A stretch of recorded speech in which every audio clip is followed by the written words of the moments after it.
कई सालों पहले की बात है। एक गांव में युधिष्ठिर नाम का एक कुम्हार रहा करता था। दिन में वह मिट्टी के बर्तन बनाता था और जो भी पैसे मिलते थे उनसे शराब खरीदकर पी लेता। एक रात वह शराब के नशे में अपने घर लौट रहा था। वह इतना नशे में था कि ठीक से चल भी नहीं पा रहा था। अचानक उसका पैर फिसल गया और वह जमीन पर गिर पड़ा।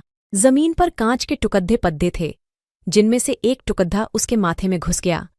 उसके माथे से खून बहने लगा। इसके बाद कुम्हार किसी तरह उठा और अपने घर की ओर चल दिया। अगले दिन जब उसे होश आया तो वह वैद्य के पास गया और पट्टी करवाकर दवाई ली।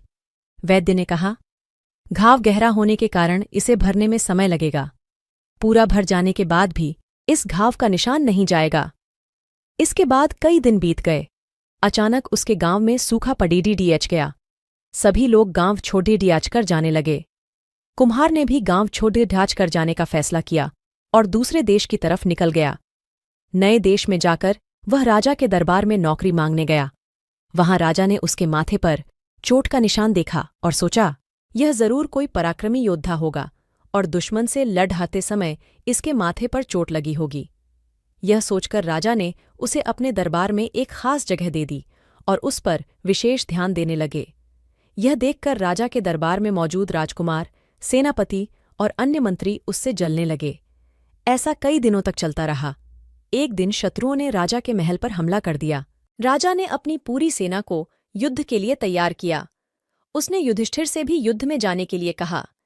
युधिष्ठिर जब युद्ध भूमि की तरफ जा रहा था तो राजा ने उससे पूछा कि उसके माथे पर यह चोट किस युद्ध में लगी। इस पर कुम्हार ने सोचा कि अब वह राजा का भरोसा जीत चुका है और अब अगर वह राजा को सच बता देगा तो कोई समस्या नहीं होगी।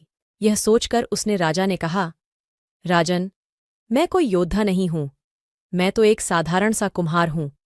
यह चोट मुझे किसी युद्ध में नहीं बल्कि शराब पीकर गिरने के कारण लगी थी। कुम्हार की यह बात सुनकर राजा को बहुत गुस्सा आया। उसने कहा, तुमने मेरा विश्वास तोड़ा है और मुझे छलकर दरबार में इतना ऊंचा पद पाया है। निकल जाओ मेरे राज्य से।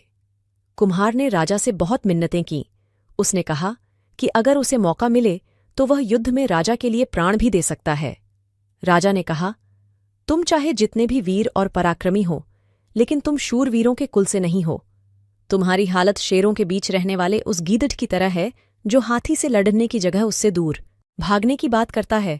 मैं तुम्हें जाने दे रहा हूं, लेकिन अगर राजकुमारों को तुम्हारा राज पता चल गया तो वो तुम्हें मार डालेंगे। इसलिए कहता हूं कि अपनी जान बचाओ और भाग जाओ।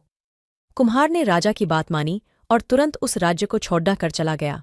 कहानी से सीख। इस कहानी से यह सीख मिलती है कि इंसान की असलियत ज्यादा दिन तक छुप नहीं सकती। एक न एक दिन राज खुल ही जाता है।